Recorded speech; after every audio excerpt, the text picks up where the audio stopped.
Welcome back. अब देखेंगे कि लास्ट क्लास में हम लोग पढ़े थे मेटल्स एंड नॉन मेटल्स के बारे में कि रिएक्शन विथ वाटर था, रिएक्शन विथ ऑक्सीजन था। अब है रिएक्शन विथ एसिड्स। ठीक है, रिएक्शन विथ एसिड से पहले हम लोग देखेंगे एसिड का, डाइल्यूट एसिड क्या है। ठीक है, डाइल्यूट एसिड का मतलब क्या है कि देखो, एक होता है डाइल्यूट एसिड, एक होता है कंसनट्रेटेड एसिड। ठीक है, डाइल्यूट एसिड में देखो क्या लिखे हैं कि अगर कोई एसिड का अमाउंट दिया हुआ 100 ml, ठीक है, तो इट मीन्स क्या है, उस एसिड में 95% वाटर होगा और 5% एसिड्स होगा। मतलब एसिड्स का अमाउंट बहुत कम होगा, किससे? वाटर से। पता है सॉल्यूशन, सॉल्यूशन क्या क्या होता है, सॉल्यूट प्लस सॉल्वेंट। तो ये क्या है, डाइल्यूट एसिड का सॉल्यूशन हुआ किसका, वाटर और एसिड का। तो एसिड कितना है 5% और वाटर है 95%, उसी को बोलते हैं डाइल्यूट एसिड। ठीक है, ये बहुत ही वीक टाइप का होता है। ठीक है, तो देखते हैं, देखो, metals react with dilute acids to form salt and liberate hydrogen. अब क्या है कि मेटल्स को जब हम रिएक्ट कराते हैं डाइल्यूट एसिड से तो हमें क्या मिलता है, सॉल्ट मिलता है और हाइड्रोजन। लिबरेट हाइड्रोजन का मतलब क्या है कि हाइड्रोजन गैस एरो ऊपर बना हुआ है। हम बताए थे उस दिन कि एरो अप और डाउन का मतलब क्या होता है। ऊपर मतलब हाइड्रोजन गैस निकल रहा है, यानी लिबरेट कर रहा है। तो एग्जाम्पल देखते हैं, जैसे कि सोडियम है और HCl। देखो, दो डाइल्यूट एसिड यहाँ पर लिया गया है, ठीक है ना। एक लिया गया है HCl, ठीक है, और दूसरा लिया गया है H2SO4। इसको बोलते हैं हाइड्रोजन क्लोराइड। ठीक है, ऐसे बोल सकते हैं, या फिर हाइड्रोक्लोरिक एसिड। ठीक है, या फिर H2SO4 sulphuric acid, king of acid उस दिन हम बताए थे। तो ठीक है, तो देखते हैं सोडियम और HCl का रिएक्शन, Na प्लस HCl क्या है, इस सोडियम का Na आ गया और Cl आ गया किसका, हाइड्रोजन क्लोराइड का, और हाइड्रोजन इधर निकल गया। ठीक है, वही चीज़ यहाँ पे लिखा हुआ है, sodium hydrochloric acid, sodium chloride और हाइड्रोजन। अब देखो यहाँ पर ये सोडियम क्लोराइड जो है NaCl, वो हो गया सॉल्ट और हाइड्रोजन लिबरेट किया। पता है ना NaCl क्या है, कॉमन सॉल्ट उसको बोलते हैं। ठीक है, कॉमन सॉल्ट को बोलते हैं सोडियम क्लोराइड। ठीक है, NaCl। दूसरा एग्जांपल देखते हैं, मैग्नीशियम लिया, मैग्नीशियम और H2SO4 के साथ, किसके साथ, सल्फ्यूरिक एसिड के साथ देखें तो MgSO4 प्लस H2 लिबरेट किया। मतलब क्या है, मैग्नीशियम सल्फेट क्या होगा, ये सॉल्ट है हमारा, ये क्या आ रहा है, ये दोनों, ये चीज़ और ये चीज़ क्या है, सॉल्ट है, और ये हाइड्रोजन गैस बाहर निकल रहा है रिएक्शन के दौरान। ठीक है, ये चीज़ है। हम लास्ट क्लास में बताए थे तुमको कि तुम लोगों की एसिड्स के बारे में पता करके आने के लिए कि लिटमस पेपर और इंडिकेटर। इंडिकेटर क्या है, इंडिकेटर मतलब वो होता है जो हमारा किसी भी केमिकल सब्सटेंस को एसिडिक और बेसिक बताए। ठीक है, जैसे लिटमस पेपर हो गया, फिर क्या था, बहुत सारा पढ़ना रहता था, तुम लोगों को पढ़ना था, टर्मेरिक वगैरह था, और फिर क्या बोलते हैं, आगे भी पढ़ना होगा।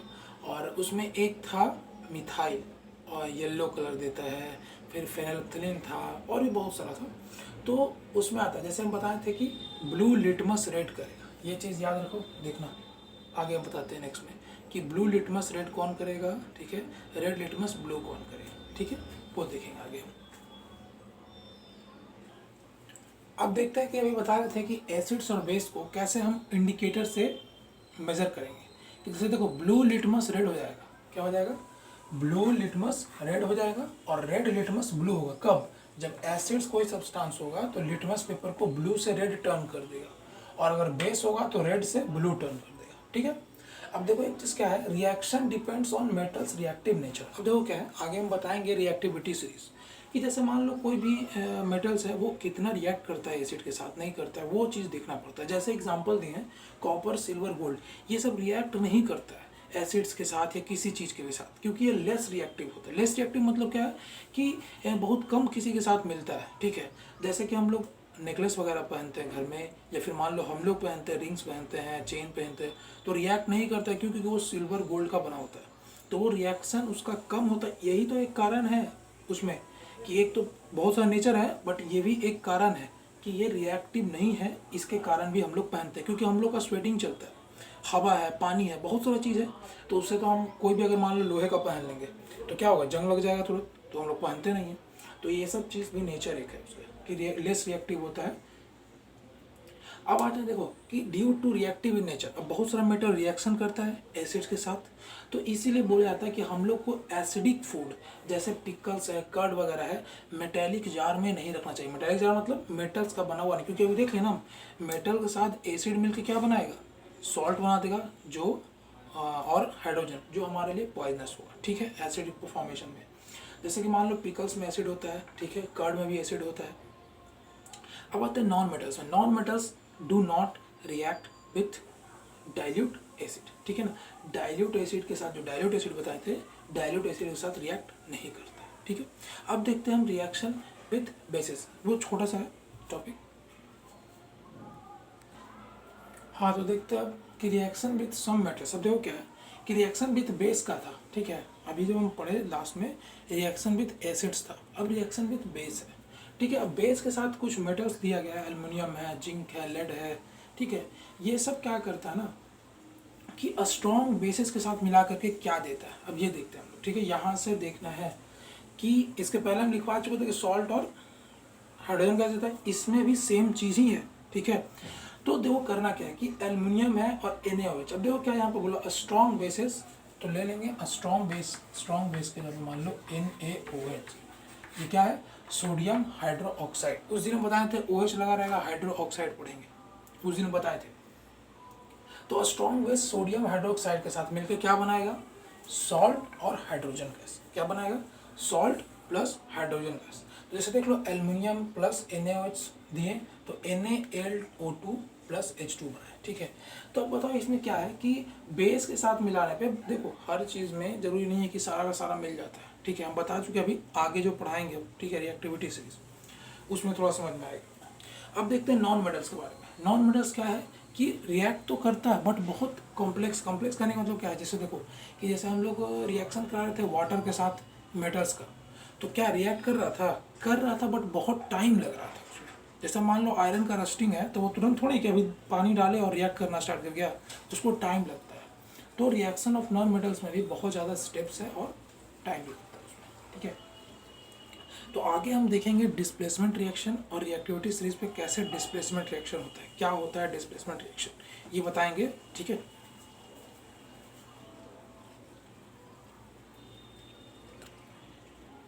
हाँ तो देखते हैं इसमें आज का टॉपिक है लास्ट वाला जो डिस्प्लेसमेंट रिएक्शन है, ठीक है।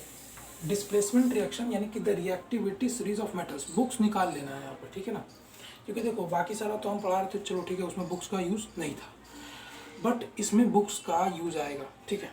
अब देखते हैं कि डिस्प्लेसमेंट रिएक्शन यानी कि the reactivity series of metals क्या है, कि देखो the arrangement of metals in decreasing order of reactivity called reactivity series of metals. कहने का मतलब क्या है, जैसे पेज नंबर 55 है, टेबल 4.2 को देखेंगे, ठीक है।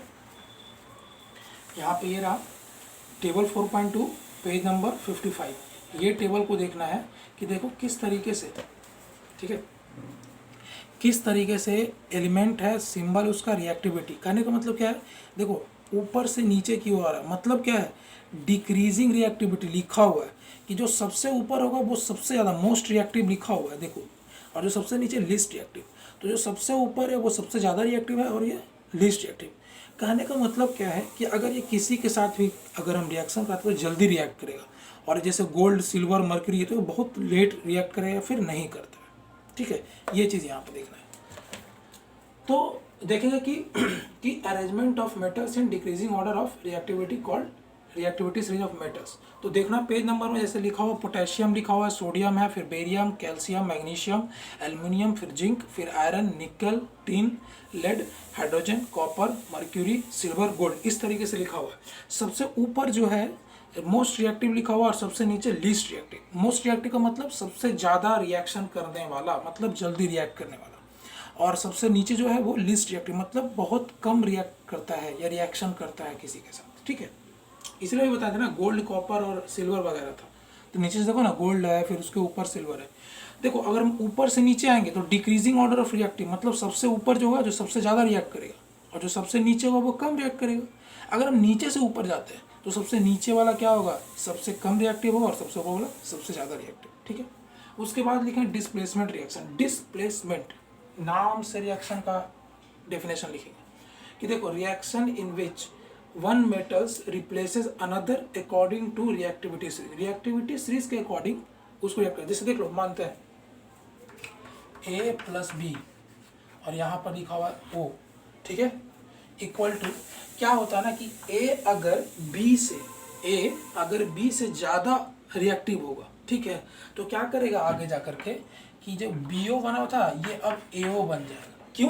क्योंकि इसके जगह पे ये बैठ गया, ये इसको डिस्प्लेस कर दिया। क्यों डिस्प्लेस किया है? क्योंकि ये ज़्यादा रिएक्टिव है B से। जैसे एग्जांपल हम लेते हैं, ठीक है, यहाँ पर लेते हैं सोडियम, ठीक है, प्लस फिर लेते हैं हम आयरन, ठीक है, यहाँ पर आयरन लिए और यहाँ पर O कोई एक और सब्सटेंस लिए, ठीक है ना, यहाँ पर आयरन लिए और O लिए, तो क्या करेगा सोडियम आयरन के जगह बैठ जाएगा। क्यों? क्योंकि सोडियम सबसे सेकंड नंबर पे है और आयरन कितने नंबर पे है? 8 नंबर पे है, ठीक है, तो सोडियम ज़्यादा रिएक्टिव है आयरन से, तो आयरन के जगह पे सोडियम बैठ जाएगा, ठीक है, यानी कि उसके जगह पे वो चला जाएगा। उसी को बोलते हैं डिस्प्लेसमेंट, कि एक रिएक्शन में एक मेटल दूसरे मेटल का जगह ले लेता है, ठीक है, उसी को बोलते हैं डिस्प्लेसमेंट रिएक्शन, ठीक है। एक्टिविटी दिया हुआ है, एक्टिविटी 8 देख के आओगे तुम लोग, ठीक है, एक्टिविटी 8 ये देख के आना है, ठीक है, बाकी का फिर आगे हम पढ़ेंगे, ठीक है। यूज ऑफ मेटल्स है, यूज ऑफ कॉमन मेटलॉइड्स है, नॉन मेटल्स है, नोबल मेटल्स है, क्रोजन ऑफ मेटल्स है, रस्टिंग ऑफ आयरन के बारे में पढ़ेंगे, फिर एलॉय वगैरह पढ़ेंगे, ठीक है।